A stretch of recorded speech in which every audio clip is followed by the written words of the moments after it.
Good morning, good evening, good afternoon. Welcome back to Cannon Fodder, the channel for Arsenal fans literally all over this world. And I'm so happy to have my friend James Rowe back on the channel. Now, I know in the lead up to the show on Friday, I was trying to give reminders, James, to our subscribers from Monday right up until this morning. And a lot of the people, I'd say 60% of the people in the chat were saying, we can't wait to see James Rowe. Well, what about me? It's a team effort. I'm grateful for the excitement, and I hope that I can make them very happy with a great show. It's nice to speak about my bread and butter of European football and Arsenal playing in Europe, and it's very bittersweet. I don't know about what many Gooners think, but for me, the whole draw yesterday was very, very bittersweet. And it's like we know that the Champions League is morphing into a competition next year, which is a league in all but name, even in terms of standings and accruing points. And this is like the last one. This is like the last farewell of the European Cup / Champions League, what it once was. And there are only 23 teams that have won that competition, and we are not one of them. And we've had so many bites of the cherry that this really is the last one. But we have to be positive. Wouldn't it be typical Arsenal to win it right at the last? So let's be hopeful. Let's enjoy it, and just take one game at a time, because this group is a very, very open group. It really is. And people might say, oh, we haven't got any of the big boys, so therefore everything's fine. We've got to respect every single opponent. We've got to take them all seriously. And the away days in this grouping are going to be completely key. I would say they'll be the key to whether Arsenal get through the group, top the group, finish second, or maybe even Europa League. We shall see. So James rightly says, just giving us an overview of the Champions League. It's going to be the last one before they make some configurations.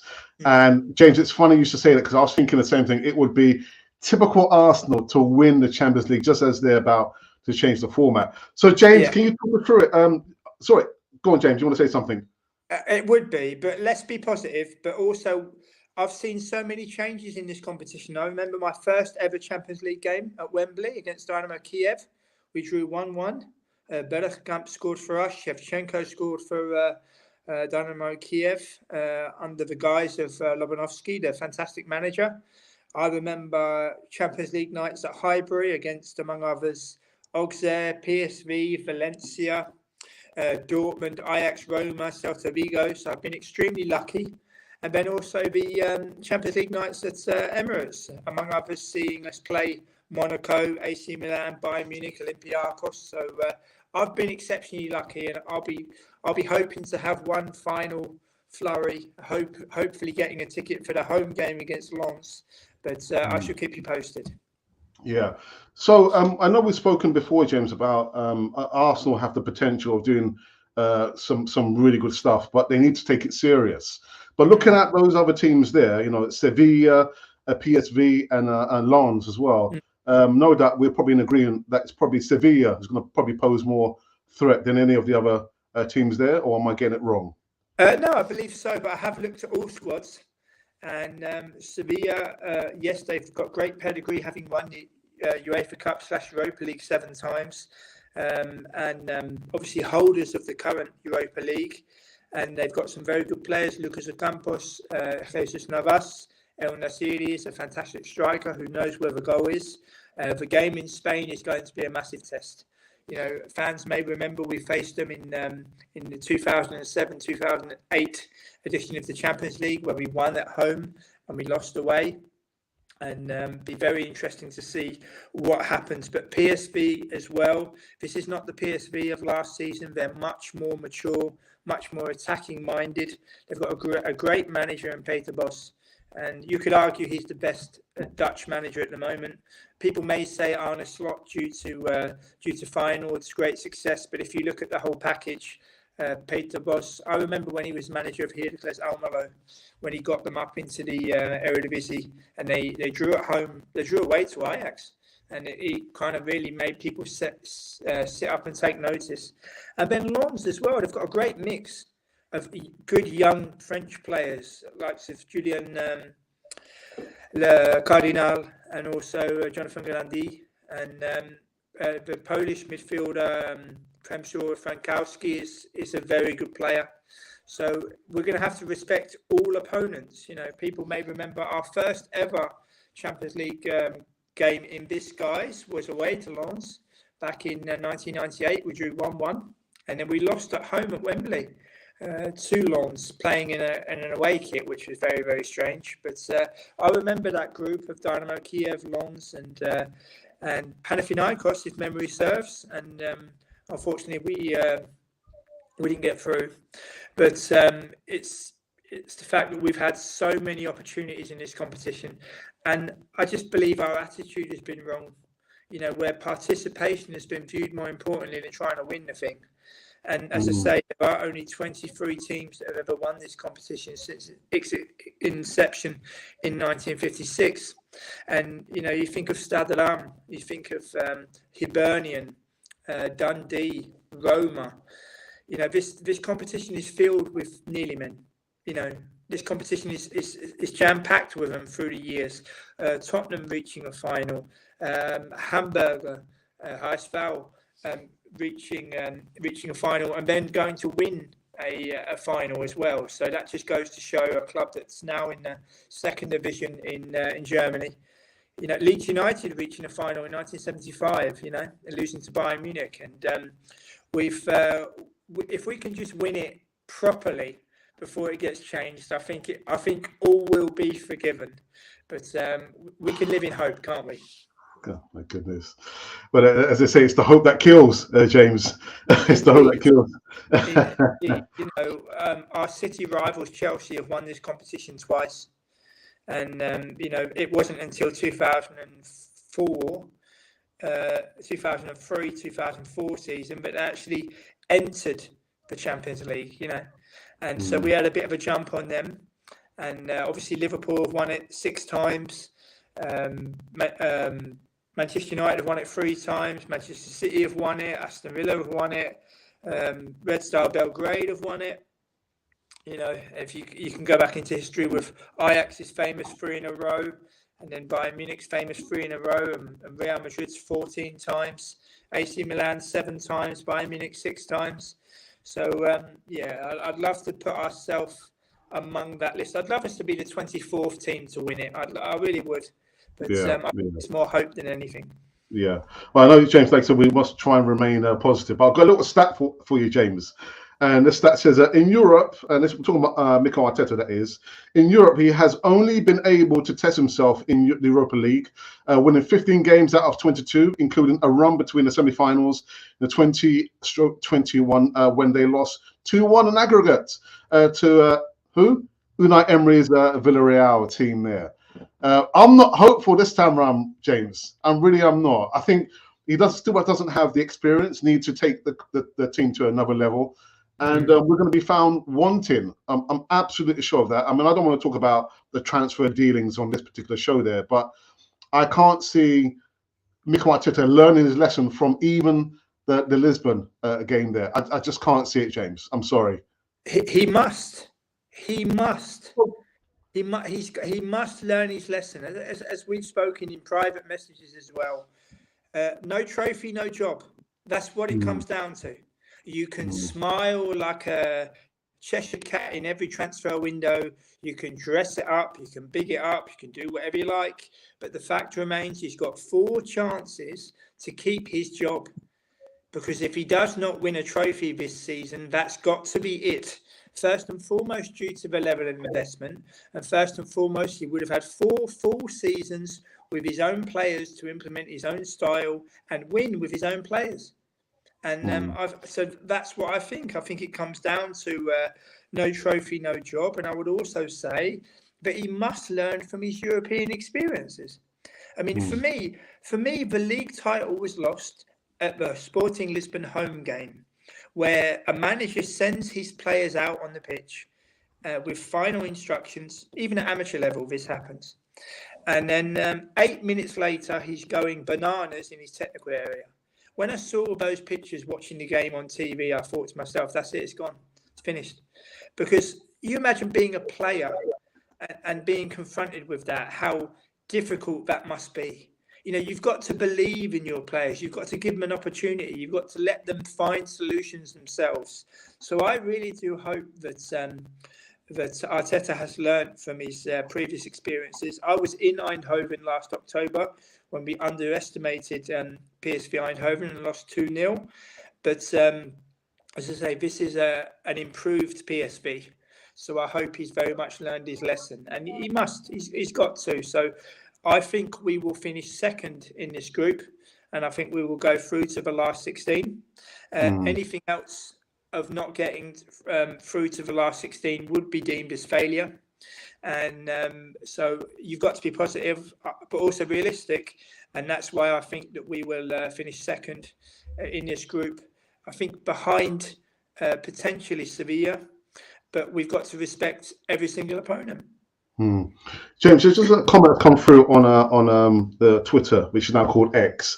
And there's a question for you which says that Arteta, his first season in the Champions League, deserves another year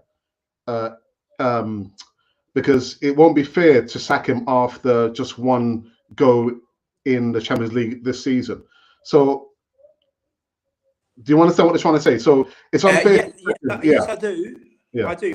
First and foremost, Alex, everyone who comes on the platform and gives an opinion, I will always respect their opinion.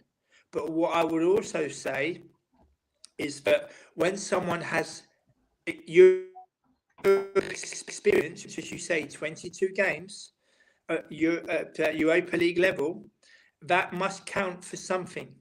It can't be that people give a distinction between the two tournaments, because if you look how many teams have won both tournaments, how many teams have used the Europa League to gain experience in the Champions League, the Champions League must not be recognised as a closed shop where it's a different stratosphere, because it's not. The difference between the Europa League and the Champions League is really minimal. If you really dig down into the teams that have been successful in both competitions, the finer points are minimal. It comes down to attitude, it comes down to experience, and it comes down to just that little bit of luck, and also the brains to attempt to win the competition. You know, we've had so many bites of the cherry where it was looked upon that participation was the most important thing in order to pay for the Emirates and also to attract players and so on and so on. We had Arsene Wenger working as a bank manager, not as a football manager. You had banks wanting guarantees that Wenger would stay rather than the actual, money coming in. So it's very, very strange goings on. I respect the person's opinion, but we have also got to be ruthless. Where do you draw the line? Next year's Champions League is a league-based format where you will be drawn against 8 opponents, where you play 4 games at home and 4 games away. In the league ranking system that they have proposed, numbers 1 and 8 go through to the quarterfinals. And then between 9 and I believe 16, there's like a playoff round kind of thing to see who faces the other team in the quarterfinals. And you need to be a mathematician to work it all out. When I saw the UEFA representative yesterday speaking about a great new competition and a great new memories and moments for all fans around the world, I thought, well, that's what it's all about, isn't it? It's all about the fans around the world. It's all about the people waking up in Rio de Janeiro and Buenos Aires and Bogota, and the people waking up in New York, Miami, and Los Angeles. It's not about the fans of Copenhagen, who now have reached the group phase, and they will play Galatasaray. They will play Manchester United, and they will play Bayern Munich. And they will have those memories of travelling to Munich, of travelling to Istanbul, of travelling to Manchester. And it's, I know the game has become global, but we don't have Europeans waking up in the early hours of the morning who are born and raised in Vienna, London, Milan, Amsterdam, Lisbon, wanting to watch the Copa Libertadores unless they are from that area. So the commercialism has now become too much, where everything and everyone is a commodity. And I think that's a very, very dangerous, slippery slope. So James, going forward, because I know I'm just exchanging private messages. So Steve Round has left the club. Steinberg is like Arteta's number 2. When the chips are down, and when you can probably see that your manager's probably a little bit stubborn to make a change at a precise moment, do you still have faith in his number 2 to challenge the manager? Because I don't. And as much as Pat Rice was Arsene Wenger's number 2 for a long period of time, at least he had a strong character to at least speak to the manager. And maybe Arsene Wenger was probably able to listen and be open to listen to different strategies whilst the game is running. But with Arteta and his number 2, do we have faith in that partnership there? Well, first and foremost, Alvin Berlich also attempted to manage in Belgium with Genk, and obviously has history with Feyenoord, and I think he's an okay assistant. But I will draw on my own experience, where I interviewed João Oroso, who was assistant to Fernando Santos, who's now a national team manager of Poland and won the Euros with Portugal. They worked together at Sporting Club de Portugal. And I was told by João Oroso that the role of an assistant is you have to provoke your manager into thinking about the game in a different way. If you don't help your manager, you're leaving him on his own, and then he's kind of out there on his own, and that's also not helpful. I think in this day and age, assistants, they have to be more vocal. I think as well, not every assistant goes on to become a great manager. In the case of Brian Clough and Peter Taylor, it was them working together, which was the magic formula. One was identifying talent, the other one was able to motivate players and working in tandem. I think a lot of assistants these days are too proud to be assistants. I think they all want to make that jump. But if you look at how the game is going, you've now got you've now got too many people working at a football club. Let's be honest. Now you've now got, as the famous saying goes, too many cooks spoil the broth. And that's now what's happening in football. You take today's transfer deadline day. What about the welfare of players? I was on the Arsenal website before I come on today, Alex, and he's been talked about, he's been maligned, he's been criticised, but Nicolas Pepe has no number. He has no shirt number. So not just about the investment in Nicolas Pepe, but what do you think this does to Nicolas Pepe's welfare? I would have loved personally to have seen Nicolas Pepe have and receive an opportunity this season. I would have loved to have seen that, because he does have pace. We remember his great free kick against Vitória Guimarães in the Europa League in 2019, I believe. And he could offer something different. But you also see transfer deadline day, it's like modern day people trafficking. And it's like an industry within an industry, where this is not a good thing. You imagine this happening in company life. You imagine loving your job and your family being settled, your children being settled, and all of a sudden you're sold elsewhere against your wishes. You don't want to leave. Balogun has left for Monaco. What is Arteta's response to this? And I quote, "We could not find the space to give him the minutes that he needed." So it's not about the player's welfare. It's not about the intuition. It's not about what he could achieve with Arsenal.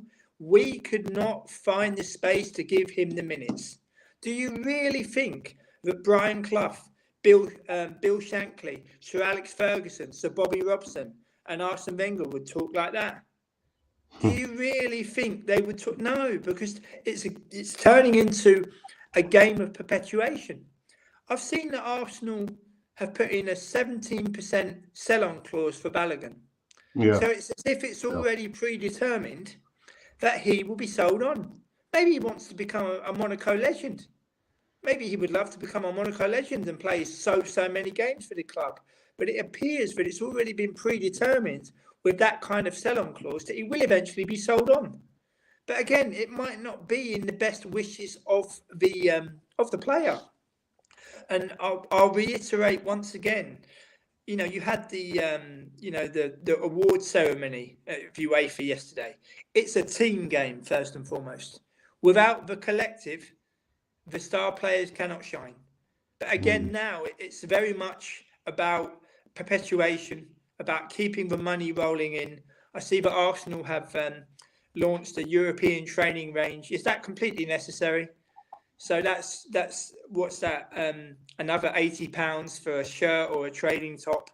I haven't brought any merchandise from the club in terms of shirts for nigh on 15 seasons now, and a match day program and a ticket is enough for me. But even that goes up into QR cyberspace. You imagine being an old man and saying to people, "Oh, would you like to see my collection of QR codes?"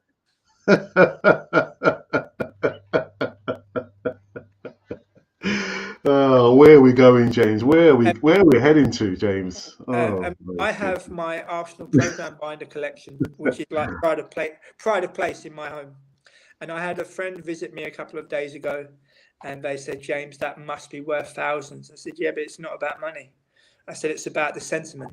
I said, "It's the sentiment of my mother letting me go to Villa Park as an 18-year-old. It's the sentiment of my mother allowing me to come to Amsterdam for Ajax against Arsenal in what was then Amsterdam Arena as a 19-year-old. It's the European nights at Highbury. It's the European nights at the Emirates, which are completely priceless." But in this particular group, I've been fortunate to see Arsenal Sevilla at the Emirates and also Arsenal PSV at Highbury and also in the Philips Stadium. So I want my fellow Gooner to experience what I've experienced, and I want them to have their chance. But I'm hopeful of one last home game for me in group phase form against Lens. James, just one more question actually before we head into the live chat, and this is a question from myself. So we have all the groups there, Group A to H. Looking into the long distance, who do you think are the favourites to win this Champions League before the format changes? I've placed a bet on Bayern Munich. Okay. I placed a bet on Bayern Munich at 6-1. I don't advocate gambling on any form or any setup, but I think Bayern Munich. I think they brought really well, and not just about Harry Kane. They brought Konrad Lainer from Leipzig, who's a brilliant footballer, just so dependable.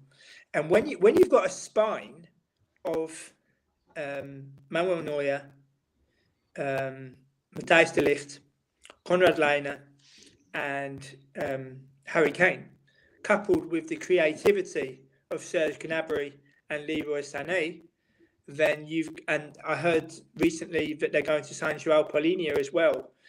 Bayern are coming back now. They're coming back in a really, really big way, and I'm delighted for Harry Kane because it's shades of Tony Woodcock, it's shades of Kevin Keegan.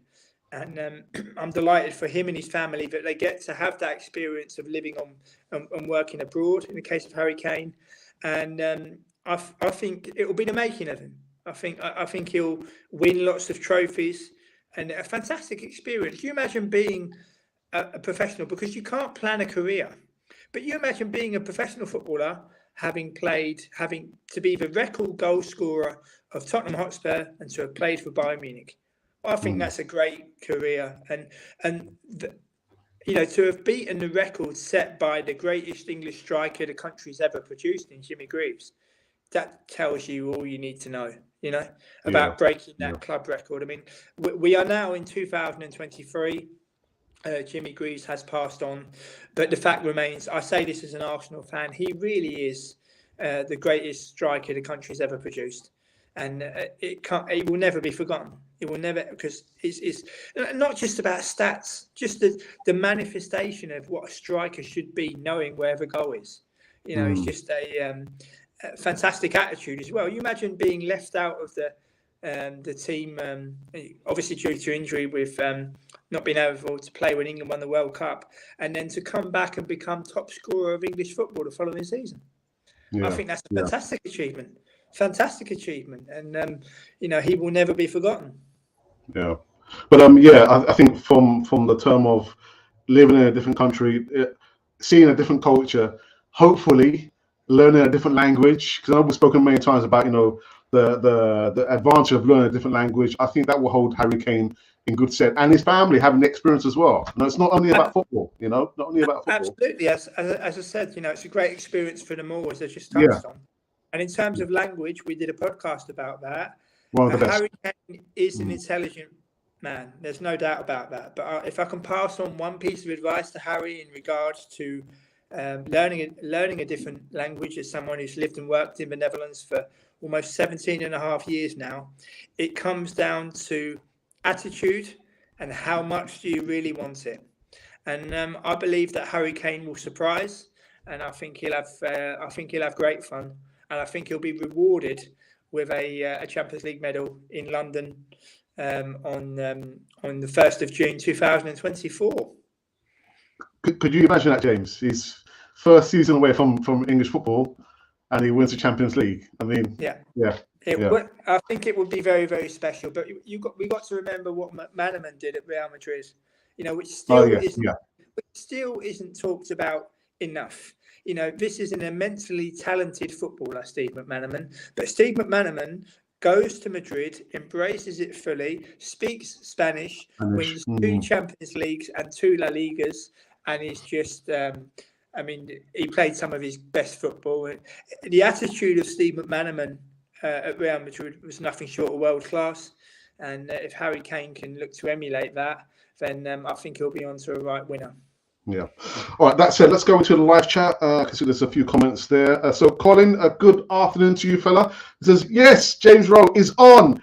Get it, James and Alex. Time for adolescents side of the Arsenal fan base to learn a thing or two. Educate the masses, James. Well, thank you very much for a lovely introduction, Colin. I hope you did well. And very, very pleased with such an introduction. So I hope everybody's enjoying the show so far. Emerson says, good afternoon, Alex and James. Good to hear your voice again. So good afternoon, Emerson.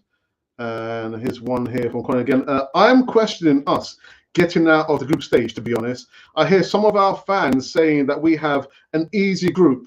They are clueless, James. Well, I can understand Colin's cautiousness, and I think that's justified, but we have to remain positive. I agree with Colin that no doubt people will think, we haven't got any of the big guns, we should win all 6. I don't think that will happen, but you also have to be positive. I think we'll get through this group. And we must. And I just hope that in our last Champions League campaign, before it gets changed to everything but name, I just hope we acquit ourselves properly. Just one last try. Yeah. Guna Matters, Glenwyn says, good evening, Alex and James. I hope you're all well. Yes, we are. I know you're down with the flu, so I hope you get better, Glenwyn. Good point on our... Sorry, James. Best wishes to Glenwyn. I hope he gets better soon. Yeah.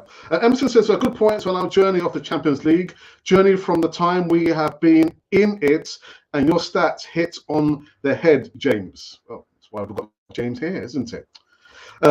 Yeah. Well, they're very bittersweet. It's not nice to say. I don't enjoy saying it. I don't enjoy saying that there are 23 teams that have won this competition and we're not one of them.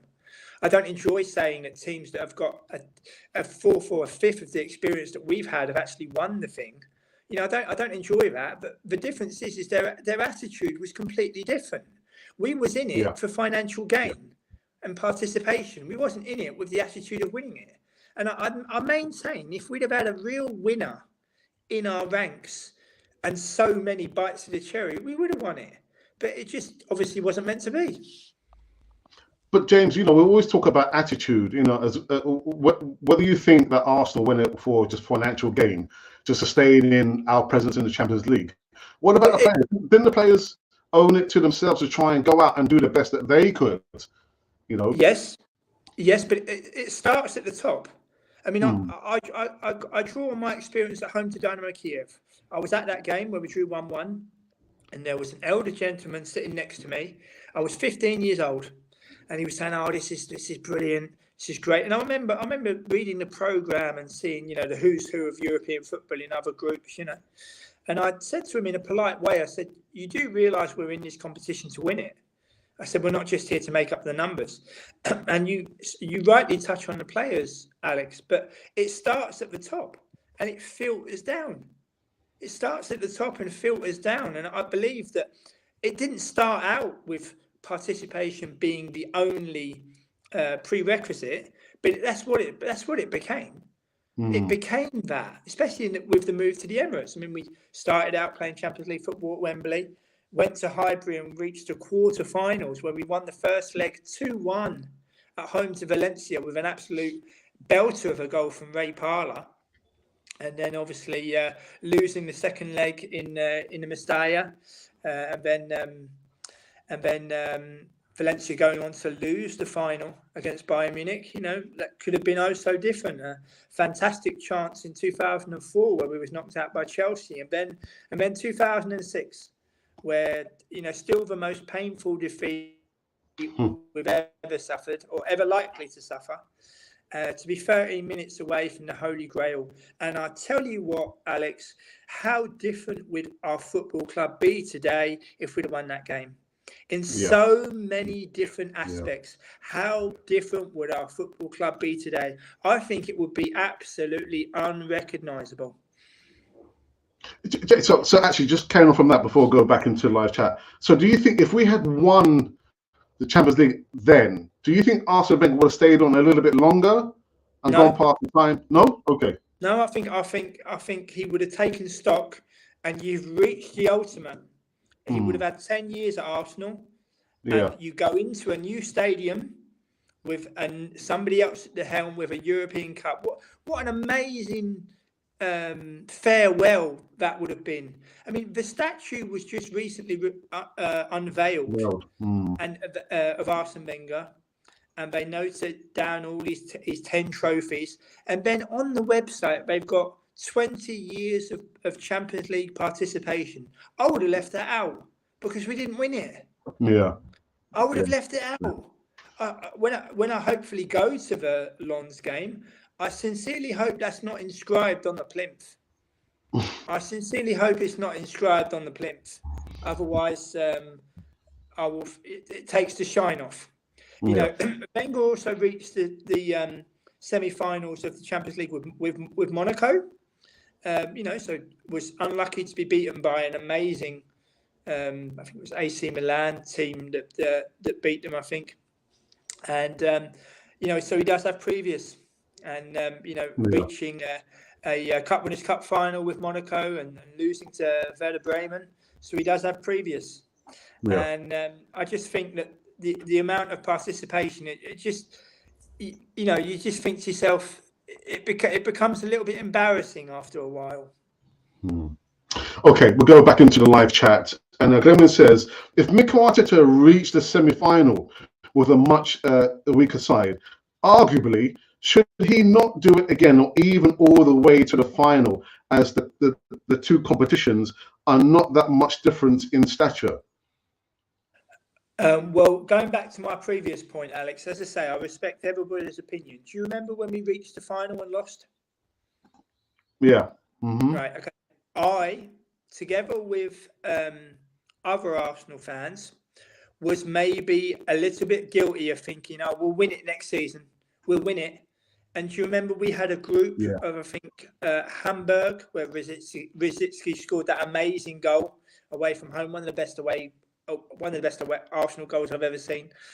And we drew Porto, I believe, as well. and we were knocked out by PSV Eindhoven in the last 16.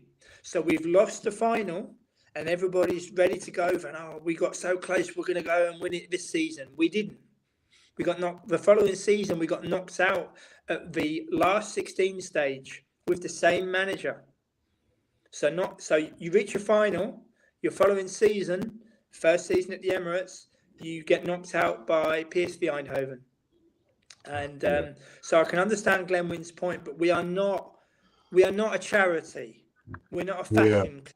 We're a football club. We're playing in a group against the team of PSV Eindhoven that have won this competition. In 1988, they won it on penalties against Benfica. The fact is, they have won it. We have not. And this was in a time where you had to win your domestic title to gain entry into this competition. Exactly. So it just people have very, very short memories. Aston Villa went from the third division to European Cup winners within a decade. Within a decade, with the likes of Peter With and Tony Morling and Gary Shaw and Ron Saunders as their manager, to go, I think that's a fantastic achievement. Like it was Nottingham Forest winning it back to back. People might say, "Oh, they played Malmo and Hamburg," but look at what the opponents were at that time. You had to win your competition. You had to win your league to gain entry, and one off night would mean good night Vienna. No reprieve, no dropping down into the Europa League. Once you're done, you're done. So it just goes to show. So I can understand Glenn Wynn's point, but I maintain no trophy, no job. All right. John says Arsenal won't make the Champions League semi-finals, sadly. The Harry Kane is one of the best strikers in the world. Alex, when I look at golf, the caddy has the ability to steer the golfer into a direction, and it can go two ways. He either directs him to use the correct club, or he directs him with the wrong. What was it? The wind direction. All right, I think it's just referring to having a strong number 2 there. So the golfer will use the experience and either take the caddy's advice or not. Mikel Arteta does neither, James. Well, I maintain to start your managerial career at factually the third biggest club in the country is a mammoth task. Where does he think he's going to go after that? Barcelona or Paris Saint-Germain? Factually, there are 2 clubs bigger than what we are, and that is Manchester United and Liverpool. There's no doubt about that. But we can't keep resting on our laurels. We have won 47 trophies in our history. 47, and the Charity Shield in 91 was shared.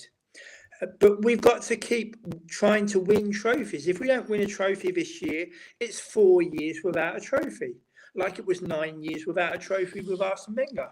So we've got to be ruthless. I don't expect Arsenal to be winning trebles every year, but we must always be in the hunt and be in the mix for winning trophies.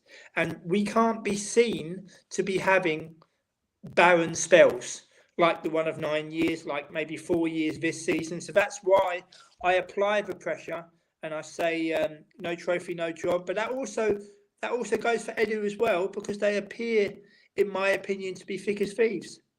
And I think the pressure's on both. You can smile on a YouTube channel, you can speak for 2 minutes on a YouTube channel, or on a TikTok or a YouTube short or whatever you call it.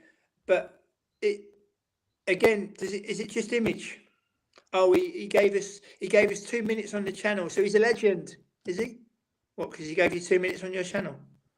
We are a football club, is what we are. We're not a global conglomerate.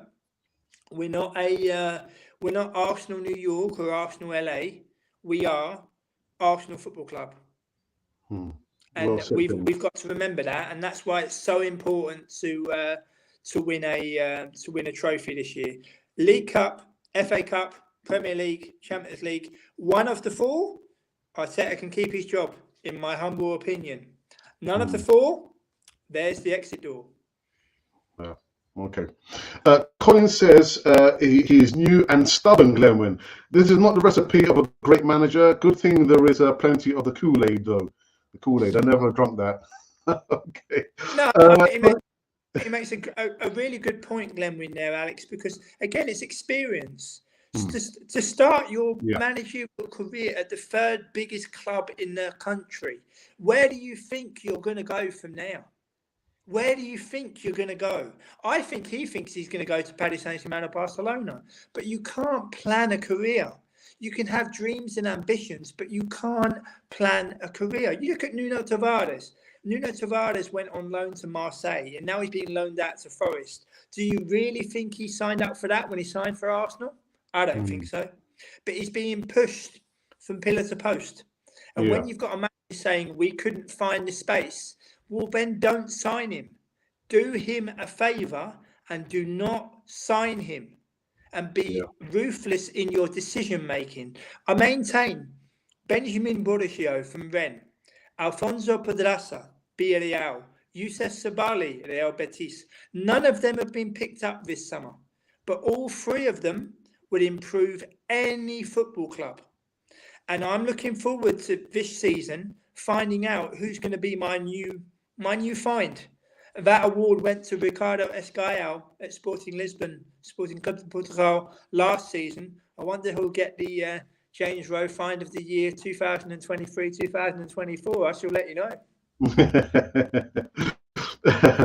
Tony mentioned a good point in the group, that is, who's Arsenal's right back? Well, it shouldn't be Thomas Partey. I don't want to get bogged down. James, do you want to say something about that? Again, I will say it again. No football club, and certainly not every football club in the world, has the inclination, the will, or the ability to play like Pep Guardiola. And here comes the most important part. Nor should they. There are more than one way. There's more than one way that leads to Rome, as the saying goes. And you've got to find a way. I mean, you see people saying, he put John Stones in midfield. He's a tactical genius. He's not the first one to do it, and he won't be the last. And if you take away the financial aspect from Pep Guardiola, what do you think you'll have? I would love Pep Guardiola to really go to Zaragoza, go to Racing Santander, go to Sporting Gijón, and bring them up. You don't need the money. You're still young. You've got nothing left to prove. But go there and change people's lives. Because at the minute, Cole Palmer signed for Chelsea. So you win a Super Cup with Man City. You have a great Charity Shield game.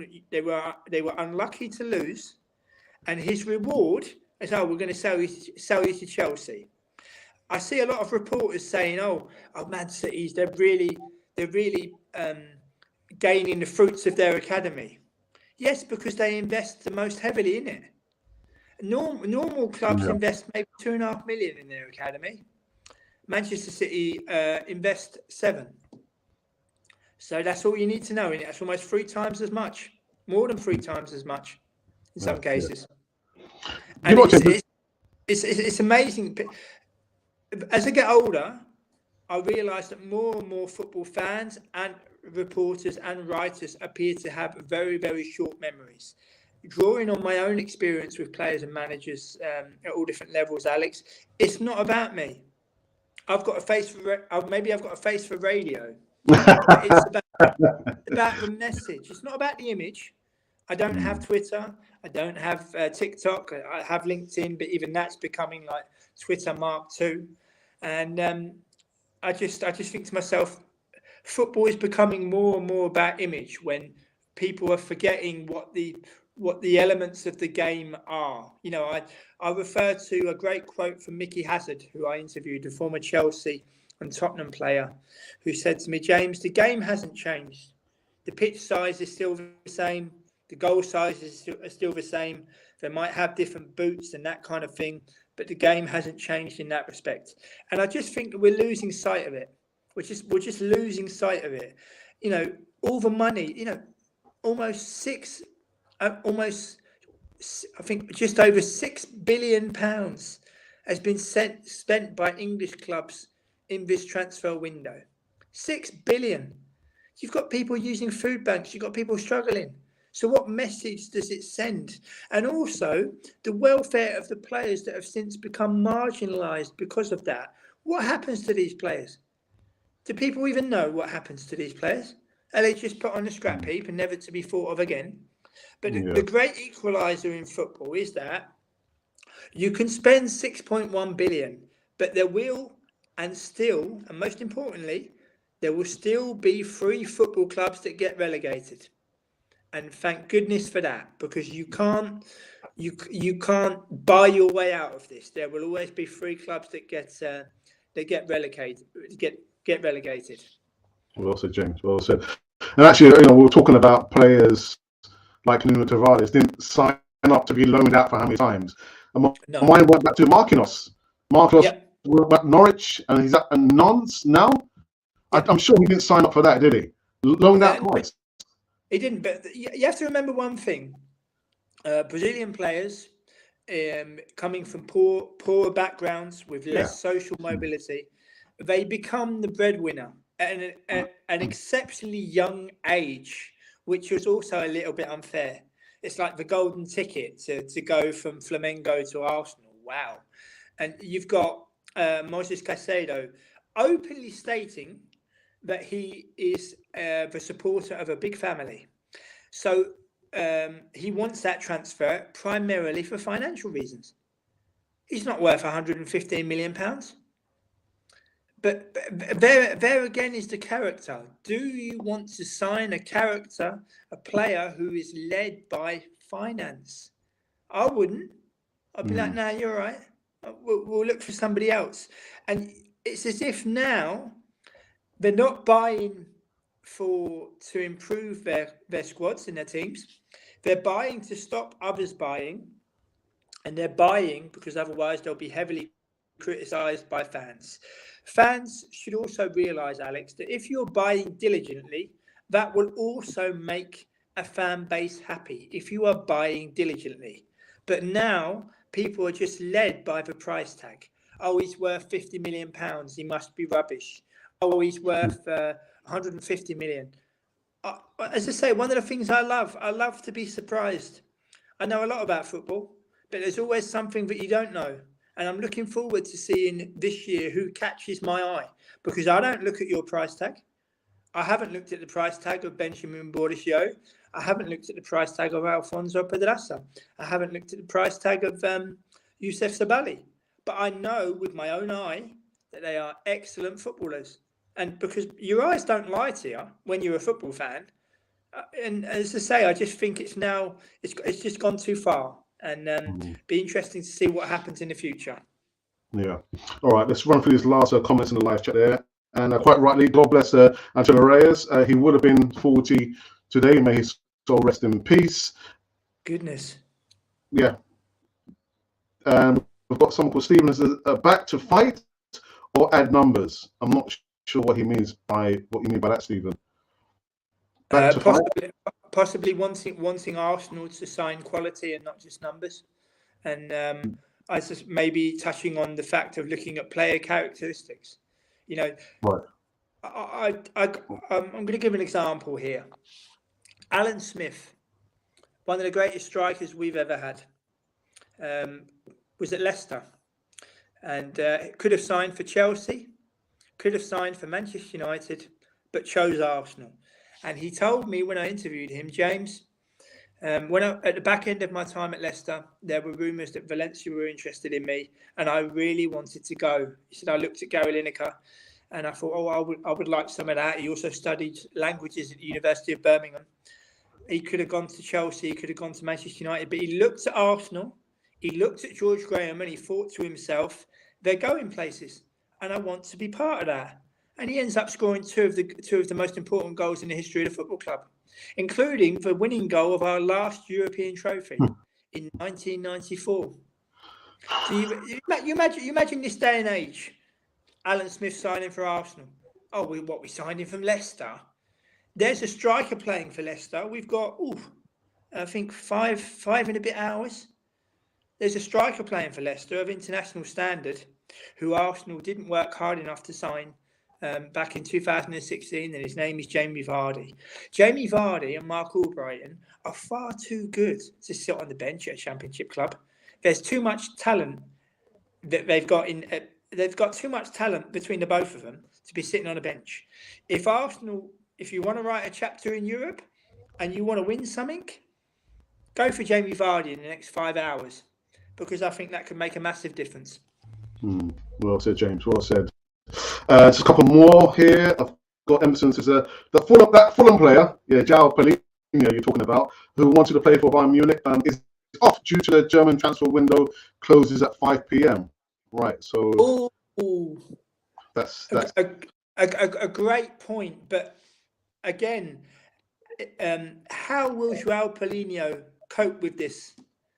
Again, talk about professional football.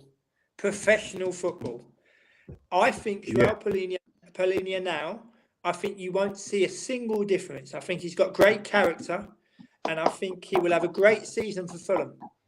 I think he'll have a great season for Fulham. But herein lies the character. First and foremost, a great point from a viewer about the deal being off. I'm grateful for letting us know. But you have to look at the other side of the coin now. If Palhinha, and I've known him since his time at Sporting Club de Portugal, I don't expect him to throw his toys out of the pram. I think he'll be a consummate professional, and I think it'll be really interesting. Well said, James. I too believe that you won't see a drop in his performance. He won't throw out the dummy from the pram. He'll just get on with it because of his mentality, professional mentality there. But to be honest, James, I'm happy the move has kind of fallen through because I've been hearing all this stuff about Mitrovic. He got the championship record for how many goals he scored last season, that season before last. But for me, the person who makes Fulham tick is João Palhinha. But yeah. All right, James. Go through this last few ones. Got the mountain up now. Colin, Mikel Arteta's stubbornness will be the end of his short career as manager. You can be aggressive and stubborn, but you must be teachable. Must. Again, it comes down to experience, Alex. Again, it comes down to experience. Where do you start? George Graham started at Millwall. Was at Millwall before Arsenal signed him. That will never happen again, James. That will never happen again. That grounding at Millwall was a great grounding, and Colin makes a great point in that respect. And all will be revealed. Yeah. John says, James, is there hooliganism problem in Dutch football? Fantastic question. It's creeping in. Great question, I must say. The Dutch authorities now, when items are thrown on the pitch, the referee has the ability and the command to stop the game, and then if it continues to also abandon the game, it's creeping in. But I think it's a European issue where we need to start speaking about education, and fans need to be educated, because I think with the younger perpetrators, first and foremost, they're not aware of the consequences of their actions. And I think secondly, they don't understand the game. They are in a situation where their favourite player signs for another club, so they will go with them.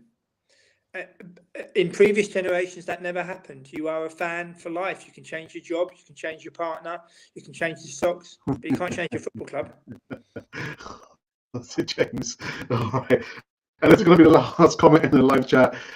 So Colin, wrapping this one, says, I don't know if you have noticed, Glenwyn, but I have never been impressed with Mikel Arteta.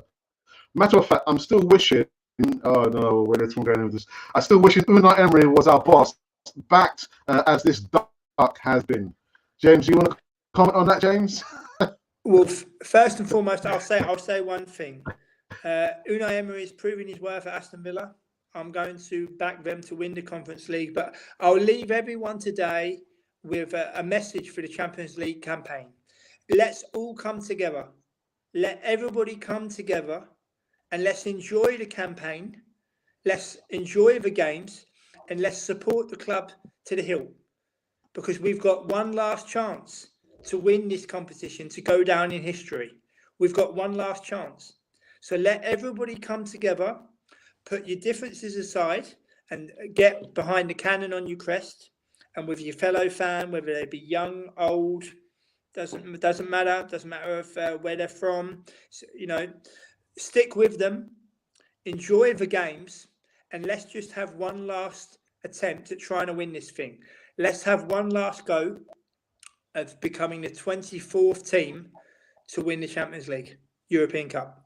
Brilliant, James. Absolutely well said, James. So there ends the live show. Went on longer than I actually thought, but in saying that, I'm going to be going live in say 20 minutes time on another live show on Canon 42. But before I say my goodbyes, James, I want to say what an absolute pleasure to have you back on the channel, James. Thank you very much, and I look forward to speaking when the fixtures are released and having the short half-an-hour videos talking about the opponent. And I know we did that for Europa League last season. We had a few technical difficulties, but I'm hopeful that we can do that this season. As far as I'm aware, the fixtures have not yet been released, but I'm keeping an eye. According to UEFA, they will be released at the latest of Saturday morning. So I'm hoping that as long as they're released so that I can put in for my time off to be able to go, I'll be a happy man. And James, just before you go, I know you're not present now on social media, but where can somebody find you if they want to communicate with you directly?